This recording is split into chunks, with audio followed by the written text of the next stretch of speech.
ಬೆಳಗಾವಿ ಜಿಲ್ಲೆ ಹಾರಗೆರೆ ಪೊಲೀಸ್ ಸ್ಟೇಷನ್ನ ವ್ಯಾಪ್ತಿಯಲ್ಲಿ ಫೆಬ್ರವರಿ 6 ಮತ್ತು 7 ಅವತ್ತು ಮಧ್ಯರಾತ್ರಿಯಲ್ಲಿ ಒಂದು ಕಳ್ತನ, ಅಭಿಷೇಕ್ ಪಾಂಡೆ ಎಂಬರ ಮನೆಯಲ್ಲಿ ಒಂದು ಕಳ್ತನ ಆಗಿದೆ. ಆ ಕಳ್ತನದಲ್ಲಿ ಸುಮಾರು 28 ತೊಲ ಗೋಲ್ಡ್ ಮತ್ತು ಮೋರ್ ದೆನ್ 1 kg ಸಿಲ್ವರ್ ಕಳ್ತನ ಆಗಿದೆ. ಅದೇ ಸಂದರ್ಭದಲ್ಲಿ ಸೀರಿಯಸ್ ಆಫ್ ಅಫೆನ್ಸ್ ಹಾರಗೆರೆ ಸುತ್ತಮುತ್ತ ವ್ಯಾಪ್ತಿಯಲ್ಲಿ ಸಣ್ಣ ಪುಟ್ಟ ಹೌಸ್ ಬ್ರೇಕಿಂಗ್ ಥೆಫ್ಟ್ ಒಂದು ರಿಪೋರ್ಟ್ ಆಗಿದೆ. ಸೊ ಸುಮಾರು 280 ಗ್ರಾಮ್ ಗೋಲ್ಡ್ ಇದರಲ್ಲಿ ಕಾಣೆಯಾಗಿರೋದ್ರಿಂದ ಇದನ್ನು ನಾವು ಪರಿಶೀಲನೆ ಮಾಡಿ ತಕ್ಷಣ ಟೆಕ್ನಿಕಲ್ ಎವಿಡೆನ್ಸ್ ಮತ್ತು ಡಿಜಿಟಲ್ ಸರ್ವೈಲೆನ್ಸ್ ಎಲ್ಲ ನಾವು ಫಾಲೋ ಮಾಡೋ ಸಂದರ್ಭದಲ್ಲಿ CCTV ಕ್ಯಾಮರಾನಲ್ಲಿ ಒಂದು ಫುಟೇಜ್ ಬರ್ತದೆ. ಅದರಲ್ಲಿ ಆ ಗ್ಯಾಂಗ್ ತರೋ ಪ್ರೊಫೆಷ್ನಲ್ ಗ್ಯಾಂಗ್ ಇರೋದು ಕಂಡು ಬಂದಿರ್ತದೆ. ತರೋ ಪ್ರೊಫೆಷ್ನಲ್ ಮತ್ತು ಈ ಅಪಘಾತವನ್ನು ಮಾಡ್ತಾ ಇರೋದು ಗಂಭೀರವಾಗಿ ಒಂದು ಫೇಸ್ ಮಾಸ್ಕ್ ಹಾಕ್ಕೊಂಡು ಫಿಂಗರ್ ಪ್ರಿಂಟ್ ಯಾವುದೇ ಸಿಗಬಾರದು ಅಂದರೆ ಉದ್ದೇಶದಿಂದ ಫಿಂಗರ್ ಪ್ರಿಂಟಕ್ಕೂ ಯಾವುದೇ ಸಿಗಬಾರದು ಇಂಥ ಭಾಳಷ್ಟು ಸೂಕ್ಷ್ಮದಿಂದ ಈ ಅಪರಾಧವನ್ನು ಮಾಡಿರ್ತಾರೆ. ಸೊ ಅದನ್ನು ಗಂಭೀರವಾಗಿ ನಮ್ಮ DSP ಅತ್ತನಿ ಅವರು ಮತ್ತು ಹಾರಗೆರೆ CP ಅವರು ಇಬ್ಬರು ಗಂಭೀರವಾಗಿ ತೊಗೊಂಡು ನಮ್ಮ ಗಮನಕ್ಕೆ ತೊಗೊಂಡು ಬಂದಿದ್ದಾರೆ. ಸೊ ಇಂಥ ಒಂದು ಗಂಭೀರದ ಅಪರಾಧ ಎಷ್ಟೊಂದು ಜನ ಸುಮಾರು 6ರಿಂದ 7 ಜನ ಆ ಅಪಘಾತದಲ್ಲಿ ಮಾತ್ರ ಭಾಗಿಯಾಗಿರೋದು ಕಂಡು ಬಂದಿದೆ.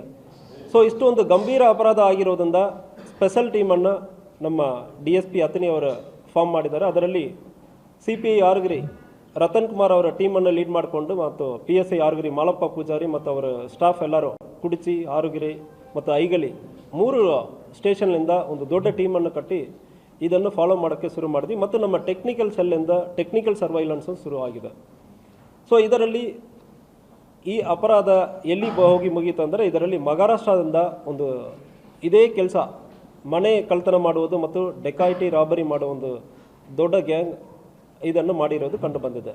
ಫೇಸ್ ಐಡೆಂಟಿಫಿಕೇಷನ್ ಆಯಿತು. ಅದಾದಮೇಲೆ ಸುಮಾರು ದಿವಸ ವೆಯ್ಟ್ ಮಾಡಿ ಅಲ್ಲಿಂದ ಇಲ್ಲಿ ಮತ್ತು ಅಪರಾಧ ಮಾಡುವುದಕ್ಕೆ ಇವರು ಬರ್ತಾ ಇರುವ ಸಂದರ್ಭದಲ್ಲಿ ಟೀಮ್ ಫಾಲೋ ಮಾಡಿಕೊಂಡು ರಾತ್ರಿ ಸಂದರ್ಭದಲ್ಲಿ ಇಲ್ಲಿ ಬಂದು ಸ್ಟೇ ಮಾಡುವ ಸಂದರ್ಭದಲ್ಲಿ ನಮ್ಮ ಹಾರಗೆರೆ ಟೀಮ್ ಅವರು ಒಂದು 6 ಜನವನ್ನು ಅರೆಸ್ಟ್ ಮಾಡ್ತಾರೆ. ಅದಾದ ನಂತರ ಇನ್ನೊಂದು ಅಕ್ಯೂಸ್ಡ್ 7ನೇ ಅಕ್ಯೂಸ್ಡನ್ನು ಅರೆಸ್ಟ್ ಮಾಡ್ತಾರೆ. ಇವರೆಲ್ಲರೂ ಕೂಡ ಮಹಾರಾಷ್ಟ್ರ ಸ್ಟೇಟ್ನವರು. ಮಹಾರಾಷ್ಟ್ರನಲ್ಲಿ ಇವರು ಪರ್ಟಿಕ್ಯುಲರ್ಲಿ 2 ಜಿಲ್ಲೆಗಳಿಂದ ಬಂದಿರ್ತಾರೆ. ಜಾಲ್ನಾ ಡಿಸ್ಟಿಕ್ಲಿಂದ ಬಂದಿರ್ತಾರೆ. ಈ ಅಕ್ಯೂಸ್ಡ್ ಪರ್ಟಿಕ್ಯುಲರ್ಲಿ ಇವರ ಉದ್ದೇಶನೇ ಏನಂದರೆ ತುಂಬ ದೂರ ಟ್ರಾವೆಲ್ ಮಾಡುವುದು, ರ್ಯಾಂಡಮ್ ಆಗಿ ಒಂದು ಸೀರಿಯಸ್ ಆಫ್ ಹೌಸ್ ಬ್ರೇಕಿಂಗ್ ಮಾಡುವುದು. ಇತ್ತೀಚೆಗೆ ಈ ಕೇಸಲ್ಲಿ ಭಾಗಿಯಾಗಿರುವ 7 ಜನವನ್ನು ನಾವು ಅರೆಸ್ಟ್ ಮಾಡಿದ್ದೀವಿ. 7 ಜನದಲ್ಲಿ ಒಬ್ಬ ಮೋಸ್ಟ್ ವಾಂಟೆಡ್ ಕ್ರಿಮಿನಲ್ ಇದ್ದಾನೆ, ಸುನಿಲ್ ನಾಥ ಪವಾರ್. ನಮ್ಮ ಕೇಸಲ್ಲಿ A2 ಆಗಿದ್ದಾನೆ. ಇವನು ಡೆಕಾಯಿಟಿ ಕೇಸ್ ಮತ್ತು ಅಲ್ಲಿ ಹೋಗೋ ಸಂದರ್ಭದಲ್ಲಿ ಮನೆಯಲ್ಲಿರೋವನ್ನು ಕೊಂದು ಅಲ್ಲಿಂದ ಪ್ರಾಪರ್ಟಿಯನ್ನು ತೊಗೊಂಡು ಹೋಗಿರೋದು ಕಂಡು ಬಂದಿರ್ತದೆ. ಅದು ಜೊತೆಗೆ ರವಿ ಅಣ್ಣ ಶಿಂಡೆ ಎಂಬುವನು, ಶಂಕರ್, ದಿಲೀಪ್ ತುಕಾರಾಮ್ ಶಿಂಡೆ, ಕಿಶೋರ ಮತ್ತು ವಿನೋದ್, ಮಿಥುನ್ ಇಂತಹ 7 ಅಕ್ಯೂಸರನ್ನು ಆಲ್ರೆಡಿ ಅರೆಸ್ಟ್ ಮಾಡಲಾಗಿದೆ. ಇವರೆಲ್ಲರೂ ಕೂಡ ಮಹಾರಾಷ್ಟ್ರನಲ್ಲಿ ಕೂಡ ಬೇರೆ ಬೇರೆ ಸ್ಟೇಷನ್ಗಳಲ್ಲಿ ಭಾಳಷ್ಟು ಇಂತಹ ಗಂಭೀರವಾದ ಅಪರಾಧಗಳಲ್ಲಿ ಭಾಗಿಯಾಗಿರ್ತಾರೆ. ಇದರಲ್ಲಿ ಸುಮಾರು 260 ಗ್ರಾಮ್ ಗೋಲ್ಡ್ ರಿಕವರಿ ಆಗಿದೆ.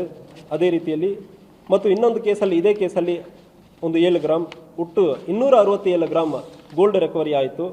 ಮತ್ತು ಇದರ ಹೊರತು ಸುಮಾರು 29 ಲಕ್ಷ ಮತ್ತು 6 ಮೊಬೈಲ್ ಫೋನ್ ಅಕ್ಯೂಸ್ಡ್ ಬರುವುದಕ್ಕೆ ಮುಂಚೆ ಯೂಸ್ ಮಾಡ್ತಾರೆ. ಇಲ್ಲಿ ಸ್ಥಳಕ್ಕೆ ಬರುವ ಸಂದರ್ಭದಲ್ಲಿ ಒಂದು 20-30 ಕಿಲೋಮೀಟರ್ ದೂರದಲ್ಲಿ ಆಫ್ ಮಾಡ್ತಾರೆ. ಸೊ ದಟ್ ಟೆಕ್ನಿಕಲ್ ಸರ್ವೈಲೆನ್ಸಲ್ಲಿ ಏನೋ ಆಗ್ತಾ ಇಲ್ಲ ಅಂದರೆ ಆ ಉದ್ದೇಶದಿಂದ ಮಾಡಿರೋದು.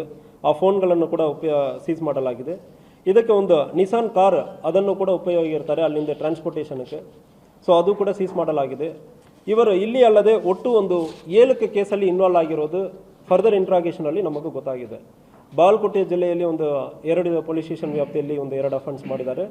ನಮ್ಮಲ್ಲಿ ಸುಮಾರು ಒಂದು 5 ಮನೆಗಳಲ್ಲಿ ಕಳ್ತನ ಮಾಡಿರೋದು ಅದು ಕೂಡ ಪತ್ತೆಯಾಗಿದೆ. ಇದಲ್ಲದೆ ಇವರು ಬೇರೆ ಬೇರೆ ಟೈಮ್ಗಳಲ್ಲಿ 2025 ಮತ್ತು 26ನಲ್ಲಿ ಚಿಕ್ಕಮಗಳೂರು, ದಾವಣಗೆರೆ, ತುಮಕೂರು ಮತ್ತು ಕೋಲಾರ ಇಂಥ ನಮ್ಮ ಕರ್ನಾಟಕದಲ್ಲಿ ಇವರು ಓಡಾಡಿರೋದು ಕಂಡು ಬಂದಿರುತ್ತದೆ. ಈ ಸಂದರ್ಭಗಳಲ್ಲಿ ಕೂಡ ಇವರು ಅಲ್ಲಿಯೂ ಅಪರಾಧಗಳಲ್ಲಿ ಭಾಗವಹಿಸಿರೋದು ಆಲ್ಮೋಸ್ಟ್ ನಮಗೆ ಡೌಟ್ ಇದೆ. ಸಂಬಂಧಪಟ್ಟ SPLಕ್ಕೆ ಮತ್ತು ಪೊಲೀಸ್ ಸ್ಟೇಷನ್ಗಳು ಕೂಡ ಇದ್ರ ಬಗ್ಗೆ ಮಾಹಿತಿಯನ್ನು ನಾವು ಕಳಿಸ್ತಾ ಇದ್ದೀವಿ. ಆಲ್ರೆಡಿ ನಮ್ಮ ಜೊತೆಗೆ ಈ ಸಂಬಂಧಪಟ್ಟ ಜಿಲ್ಲೆಗಳಲ್ಲಿಂದ ಇವರ ಮುಖ ಮ್ಯಾಚ್ ಆಗೋದು ಡೌಟ್ ಇರೋದ್ರ ಬಗ್ಗೆ ನಮ್ಮ ಆಫೀಸರ್ಸ್ ಜೊತೆ ಸಂಬಂಧಪಟ್ಟ ಆಫೀಸರ್ಸ್ ಕೂಡ ಟಚ್ಚಲ್ಲಿದ್ದಾರೆ. ಸೊ ಇದು ಒಂದು ವೆರಿ ನೊಟೋರಿಯಸ್ ಗ್ಯಾಂಗ್. ಅವರು ತಾಂಡಾಗಳಿಗೆ ಹೋಗೋ ಸಂದರ್ಭದಲ್ಲಿ ಆಫೀಸರ್ ಮೇಲ್ಗಡೆ ಅಸಾಲ್ಟ್ ಮಾಡೋದು, ಅಟ್ಯಾಕ್ ಮಾಡೋದು, ಅರೆಸ್ಟ್ ಮಾಡಿರುವ ಲೋಕಲ್ ಆಫೀಸರ್ಸ್ ಮೇಲೆ ಕೂಡ ಅಸಾಲ್ಟ್ ಮಾಡಿರೋದೆಲ್ಲ ಕಂಡು ಬಂದಿದೆ.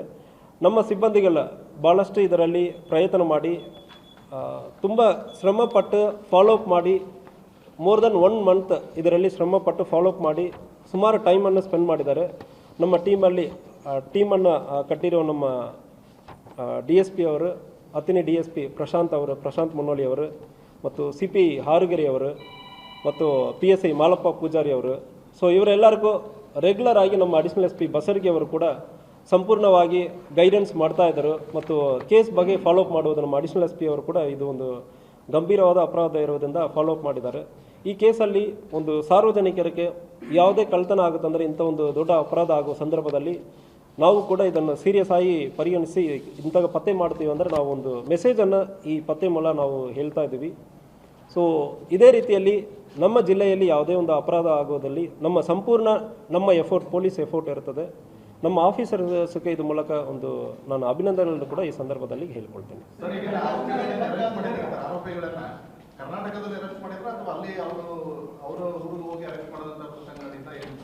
ಸೊ ಕರ್ನಾಟಕಕ್ಕೆ ಅವರು ಬರ್ತಾ ಇದ್ರು. ಸೊ ನಾನು ಹೇಳಿದನಲ್ಲ, ಅಸಾಲ್ಟ್ ಮಾಡೋದು ಪೊಲೀಸ್ ಆಫೀಸರ್ಸ್ ಮೇಲೆ, ಅಲ್ಲಿ ಲೋಕಲ್ ಆಫೀಸರ್ಸ್, ಇವನು ಲೋಕಲಲ್ಲಿ ಇದರಲ್ಲಿ ಒಂದು ಅಪರಾಧಿ, ಲೋಕಲಲ್ಲಿ ಮೋಸ್ಟ್ ವಾಂಟೆಡ್ ಕ್ರಿಮಿನಲ್. ಸೊ ಕಾರ್ಯಾಚರಣೆ ಹೇಗಿತ್ತಂದ್ರೆ ಇವನನ್ನು ನಾವು ಸುಮಾರು ದಿವಸದಿಂದ ಫಾಲೋ ಮಾಡ್ತಾ ಇದ್ದೀವಿ. ಸೊ ಐಡೆಂಟಿಫೈ ಮಾಡಿದ್ದೀವಿ, ಇನಿಷಿಯಲ್ ಸ್ಟೇಜಲ್ಲಿ ಐಡೆಂಟಿಫೈ ಮಾಡಿ ನಂತರ ದೆನ್ ಅವನು ರೆಗ್ಯುಲರ್ ಮೂವ್ಮೆಂಟ್ ಇರ್ತದೆ. ಫಸ್ಟ್ ಒಮ್ಮೆ ಈ ಕಡೆ ಬಂದ, ಗೋವಾ ಕಡೆ ಬರೋದಕ್ಕೆ ಪ್ರಯತ್ನ ಮಾಡುವಾಗ ನಾವು ಅಟೆಂಪ್ಟ್ ಮಾಡಿದ್ದೀವಿ. ಸೊ ಆವಾಗ ಸಕ್ಸಸ್ಫುಲ್ ಆಗಿಲ್ಲ, ಮತ್ತು ಫಾಲೋ ಮಾಡಿದ್ದೀವಿ. ಸೊ ಟೆಕ್ನಿಕಲ್ ಸರ್ವೈಲೆನ್ಸ್, ಸಂಪೂರ್ಣವಾಗಿ ಟೆಕ್ನಿಕಲ್ ಸರ್ವೈಲೆನ್ಸ್ ಇತ್ತು. ಸೊ ಅವನು ಯಾರ್ಯಾರು ಇಲ್ಲಿ ಲೋಕಲಿ ಕಾಂಟ್ಯಾಕ್ಟ್ ಮಾಡಿದಾನೆ, ಇದಕ್ಕಿಂತ ಎಲ್ಲಿ ಹೋಗಿದ್ದಾನೆ, ಅದು ಮೂಲಕ ಸುಮಾರು 200-250 ಕಿಲೋಮೀಟರ್ ಚೇಸ್ ಮಾಡಿದ್ದೀವಿ. ಅವನು ಹಿಂದೆನೇ ಫಾಲೋ ಮಾಡಿದ್ದೀವಿ. ಸೊ ಅವನು ತಾಂಡದಲ್ಲಿ ನಾವು ಅರೆಸ್ಟ್ ಮಾಡೋಕ್ಕಾಗಲ್ಲ. ಸೊ ಇಲ್ಲಿ ಬಂದಾದ್ಮೇಲೆ ಅರೆಸ್ಟ್ ಮಾಡಬೇಕಂದ್ರೆ ನಮ್ಮ ಟೀಮ್ ಇಲ್ಲಿ ಬರೋ ವೆಯ್ಟ್ ಮಾಡಿ. ಸೊ ಒಂದು ಪರ್ಟಿಕ್ಯುಲರ್ಲಿ ಒಂದು ಲಾಡ್ಜಿಗೆ ಅವರು ರೆಗ್ಯುಲರ್ ಆಗಿ ಹೋಗ್ತಾ ಇರೋದು ನಮಗೆ ಮಾಹಿತಿ ಬಂತು. ಸೊ ಅದಾದ್ಮೇಲೆ ಫಾಲೋ ಮಾಡಿ ಅರೆಸ್ಟ್ ಮಾಡಿದರು.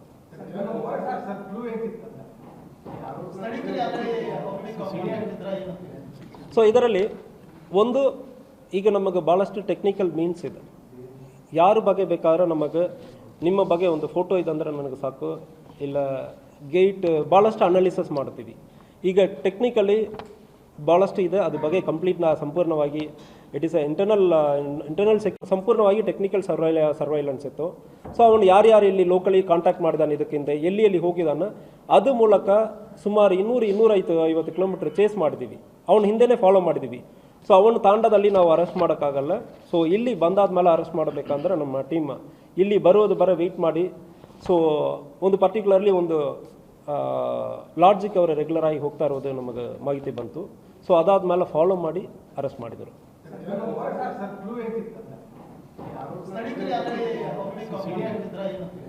ಸೊ ಇದರಲ್ಲಿ ಒಂದು ಈಗ ನಮಗೆ ಭಾಳಷ್ಟು ಟೆಕ್ನಿಕಲ್ ಮೀನ್ಸ್ ಇದೆ. ಯಾರ ಬಗ್ಗೆ ಬೇಕಾದ್ರೆ ನಮಗೆ ನಿಮ್ಮ ಬಗ್ಗೆ ಒಂದು ಫೋಟೋ ಇದಂದ್ರೆ ನನಗೆ ಸಾಕು, ಇಲ್ಲ ಗೇಟ್ ಭಾಳಷ್ಟು ಅನಾಲಿಸಿಸ್ ಮಾಡ್ತೀವಿ. ಈಗ ಟೆಕ್ನಿಕಲಿ ಭಾಳಷ್ಟು ಇದೆ, ಅದ್ರ ಬಗ್ಗೆ ಸಂಪೂರ್ಣವಾಗಿ ಇಟ್ ಈಸ್ ಇಂಟರ್ನಲ್ ಸೆಕ್ಯೂರಿಟಿ ಬಗ್ಗೆ ನಾವು ಭಾಳಷ್ಟು ಅಪ್ಲಿಕೇಶನ್ಸ್ ಯೂಸ್ ಮಾಡ್ತಾ ಇದ್ದೀವಿ. ಸೊ ಅದು ಒಂದು ಈಗ ಟೆಕ್ನಾಲಜಿ ಭಾಳಷ್ಟು ಡೆವಲಪ್ ಆಗಿದೆ. Technical surveillance was very helpful to us. So gang ಹೆಸರಂದ್ರೆ ಯಾವುದೂ ಇಲ್ಲ. ಯಾವುದು ಬ್ಯಾಕ್ ಡೋರ್ ಎಂಟ್ರಿ ಅಲ್ವಾ? ಫ್ರಂಟ್ ಡೋರ್ ಎಂಟ್ರಿ ಇವರದು ಮೋಡಸ್. ಸೊ ಯಾರು ಲಾಕ್ಡ್ ಹೌಸಸ್ ಇವರ ಮೋಡಸ್ ಇತ್ತು, ಲಾಕ್ಡ್ ಹೌಸನ್ನು ಬಂದು ಬ್ರೇಕ್ ಮಾಡುವುದು ರ್ಯಾಂಡಮ್ ಆಗಿ.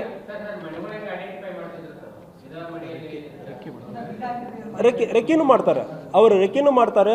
ಮತ್ತು ಯಾವ ಮನೆ ಸ್ವಲ್ಪ ಚೆನ್ನಾಗಿರೋ ಮನೆ ರ್ಯಾಂಡಮ್ ಆಗಿ, ಇದು ಒಂದು ಬಿಲ್ಡಿಂಗ್ ತುಂಬ ಚೆನ್ನಾಗಿರೋ ಬಿಲ್ಡಿಂಗ್, ರೆಗ್ಯುಲರ್ ಮೂವ್ಮೆಂಟ್ ಕಾರ್ ಇಂಥಾಗಿರೋದು, ಸೊ ಅದನ್ನು ನೋಡ್ತಾರೆ. ಅಂಥ ಮನೆಗಳ ಯಾವುದು ಲಾಕ್ಡ್ ಹೌಸ್ ಇರೋ ಸಂದರ್ಭದಲ್ಲಿ ಅದನ್ನು ಟಾರ್ಗೆಟ್ ಮಾಡ್ತಾರೆ.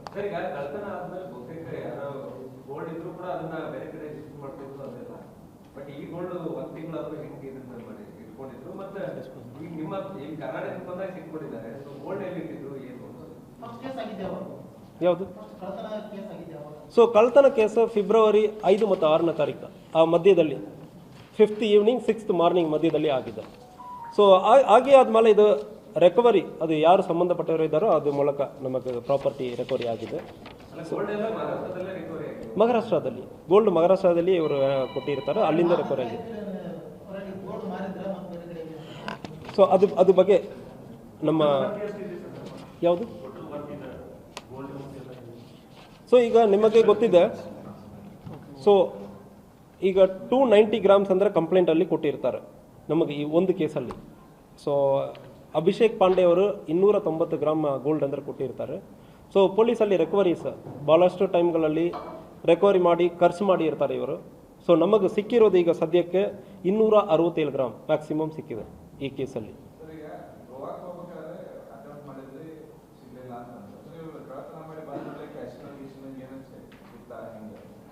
ಸೊ ಅದನ್ನು ಯೂಸ್ ಮಾಡ್ತಾರೆ. ಕ್ಯಾಶಿನೋಕ್ಕೆ ಹೋಗೋ ಅಭ್ಯಾಸ, ಕುಡಿಯೋ ಅಭ್ಯಾಸ ಇದೆಲ್ಲ ಇರ್ತದೆ.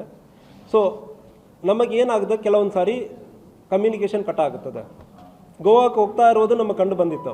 At one point of time ಯಾವ ಗಾಡಿ ಯಾವುದೇ ಇನ್ಫಾರ್ಮೇಷನ್ ಇಲ್ಲ. ಮಹಾರಾಷ್ಟ್ರದಲ್ಲಿ ನಮ್ಮಲ್ಲಿ ಆಗಿಲ್ಲ.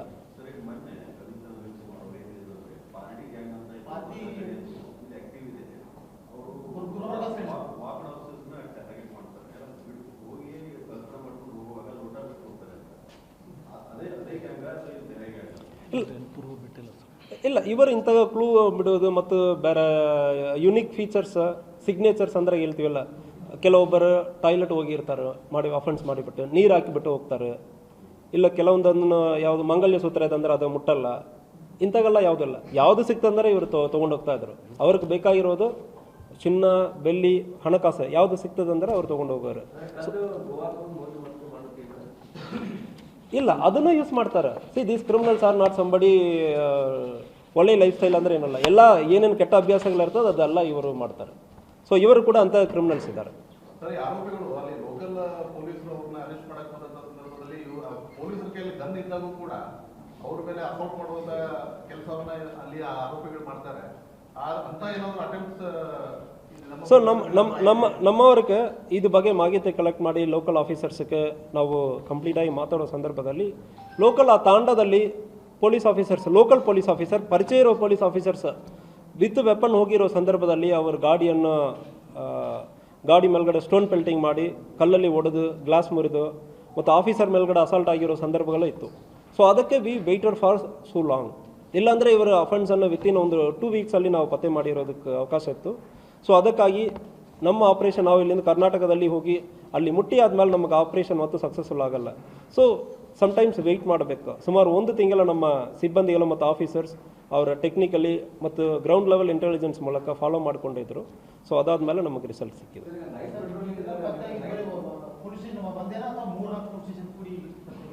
ಇಲ್ಲ, 3 ಪೊಲೀಸ್ ಸ್ಟೇಷನ್ ವ್ಯಾಪ್ತಿಯಲ್ಲಿ ಈಗ ನಾನು ಹೇಳಿದ್ದೇನಲ್ಲ.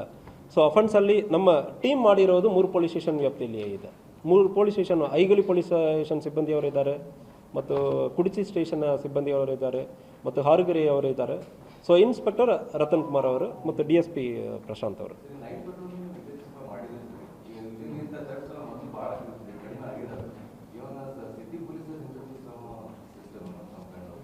ಲಾಕ್ಡೌನ್ ಸಿ ನಮಗೆ ಡಿಸ್ಟಿಕಲ್ಲಿ it is very big area. So ನಮಗೆ ಸಿಟಿಯಲ್ಲಿ ಮ್ಯಾನ್ ಪವರ್ ಜಾಸ್ತಿ ಇದೆ, ಜೊತೆಗೆ area is very small area. Patrolling ಮಾಡೋದು ವಿಸಿಬಿಲಿಟಿ ಜಾಸ್ತಿ ಇರ್ತದೆ. ಡಿಸ್ಟಿಕಲ್ಲಿ it is a vast area. ಉದಾಹರಣೆಗೆ ಒಂದು ಈಗ ಮುರುಗೋಡು, ಸೌದತ್ತಿ ತೊಗೊಳ್ತೀರಂದ್ರೆ ಅಲ್ಲಿರೋದು ಜಸ್ಟ್ ಒಟ್ಟು 40 ಸಿಬ್ಬಂದಿಗಳು ಅಷ್ಟೇ. ಏರಿಯಾ ವೈಸ್ ನೋಡ್ತೀರಂದ್ರೆ 40 50 ಹಳ್ಳಿಗಳು ಇರ್ತದೆ. ಪ್ರತಿ ದಿವಸ ಒಬ್ಬರೊಬ್ಬರು ಹೋಗಬೇಕು, ಮಾರನೇ ದಿವಸ ಕೆಲಸನೇ ಮಾಡೋಕ್ಕಾಗಲ್ಲ. That practical difficulty is there. ಇಲ್ಲ, ಈಗ ನಾವು ಏನು ಮಾಡ್ತಾ ಇದ್ದೀವಿ ಅಂದರೆ ಆಲ್ರೆಡಿ ಎಕ್ಸಿಸ್ಟಿಂಗ್ ಸಿಸ್ಟಮ್ ನಮ್ಮ ಕಡೆ ಇದೆ. ಫಿಂಗರ್ ಪ್ರಿಂಟ್ ಸ್ಕ್ಯಾನರ್ಸನ್ನು ನಾವು ಈಗ ಮತ್ತು ಒಂದು ಅಡಿಷ್ನಲಿ ಒಂದು 85 ಫಿಂಗರ್ ಪ್ರಿಂಟ್ ಸ್ಕ್ಯಾನರ್ ಯಾರು ರ್ಯಾಂಡಮ್ ಆಗಿ ಬರ್ತಾರೆ ಅಂದರೆ ನೈಟ್ ಟೈಮಲ್ಲಿ ಚೆಕ್ ಮಾಡೋದು, ಅದು ಅಫಿಷಿಯಲಿ ರೆಕಾರ್ಡು ಬರ್ತದೆ, ನಮಗೂ ಕೂಡ ಅದು ನಮ್ಮ ಗಮನದಲ್ಲಿ ಇರ್ತದೆ. ಅದು ಒಂದು ಹೊಸದಾಗಿ ಮಾಡ್ತಾ ಇದ್ದೀವಿ. ಅದು ಜೊತೆಗೆ ಈಗ ANPR ಕ್ಯಾಮ್ರಾಸ್ ಮತ್ತು ಫೇಸ್ ರೆಕಗ್ನಿಷನ್ ಕ್ಯಾಮ್ರಾ ಅದು ಇನ್ಸ್ಟಾಲ್ ಮಾಡ್ತಾ ಇದ್ದೀವಿ. ಇದರಲ್ಲಿ ಯಾರ್ಯಾರು ಅಪರಾಧಿಗಳು ಇರ್ತಾರೋ ಮತ್ತು ಸಸ್ಪೆಕ್ಟೆಡ್ ಮತ್ತು ಕಳ್ತನ ಆಗಿರೋ ವೆಹಿಕಲ್ಸ್ ಇದು ಬಗ್ಗೆ ಮಾಹಿತಿಯನ್ನು ನಾವು ಕಲೆಕ್ಟ್ ಮಾಡಿಕೊಂಡು ಇಲ್ಲಿಂದ ನಾವು ಸರ್ವೈಲೆನ್ಸ್ ಡಿಸ್ಟ್ರಿಕ್ಟ್ ಹೆಡ್ ಕ್ವಾರ್ಟರ್ಲಿಂದ ಅದು ಸರ್ವೈಲೆನ್ಸು ಕೂಡ ನಾವು ಈಗ ಶುರು ಮಾಡ್ತಾ ಇದ್ದೀವಿ. ಸೊ MOBL ಮೂವ್ಮೆಂಟ್ ಬಗ್ಗೆ ಆ ಸರ್ವೈಲೆನ್ಸು ಕೂಡ ಮುಂದಿನ ದಿವಸಗಳಲ್ಲಿ ಶುರು ಆಗುತ್ತದೆ. ಇಲ್ಲ, ಇದೆ, ಆಲ್ರೆಡಿ ಇದೆ, ಆಲ್ರೆಡಿ ಸುಮಾರು ಒಂದು ಅರೌಂಡ್ 100+ ಕ್ಯಾಮ್ರಾಸ್ ಇದೆ. ಎಸ್ ಸರ್, ಇನ್ನೂ ಒಂದು 326 ಕ್ಯಾಮ್ರಾ ಅಡಿಷ್ನಲಿ ಇನ್ನೂ ಇನ್ಸ್ಟಾಲ್ ಮಾಡ್ತಾ ಇದ್ದೀವಿ. ಇದೆಲ್ಲ ಕಂಪ್ಲೀಟ್ ಆಗಿ ನಮಗೆ ಬರುವ ಸಂದರ್ಭಗಳಲ್ಲಿ ಅಪರಾಧಿಗಳು ಓಡಾಡೋದು ಅವ್ರಿಗೆ ಕಷ್ಟ ಆಗ್ತದೆ. ಫೇಸಿಯಲ್ ರೆಕಗ್ನಿಷನ್ ಇರಲಿ, ಅವ್ರ ವೆಹಿಕಲ್ ರೆಕಗ್ನಿಷನ್ ಇರಲಿ, ಆ ಮಾಹಿತಿಯನ್ನು ಸ್ಟೇಷನ್ ಮೂಲಕ ಕಲೆಕ್ಟ್ ಮಾಡಿ ಅಪ್ಡೇಟ್ ಮಾಡ್ತೀವಿ ಅಂದರೆ ನಮಗೆ ಸಂಪೂರ್ಣವಾಗಿ ಇದು ಒಂದು ತಡೆಗಟ್ಟುವುದಕ್ಕೆ ಅವಕಾಶ ಆಗ್ತದೆ.